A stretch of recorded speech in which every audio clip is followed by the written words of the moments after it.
امام جعفر صادق رضی اللہ تعالی عنہ ظاہری و باطنی علوم کے جامع تھے اور ریاضت و عبادت اور مجاہدے میں مشہور تھے۔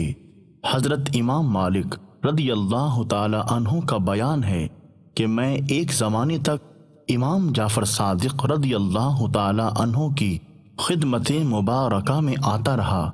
میں نے ہمیشہ آپ رضی اللہ تعالی عنہ کو 3 عبادتوں میں سے کسی ایک میں مصروف پایا، یا تو آپ رضی اللہ تعالی عنہ نماز پڑھتے ہوئے ملتے، یا تلاوت قرآن میں مشغول ہوتے، یا پھر روزہ دار ہوتے۔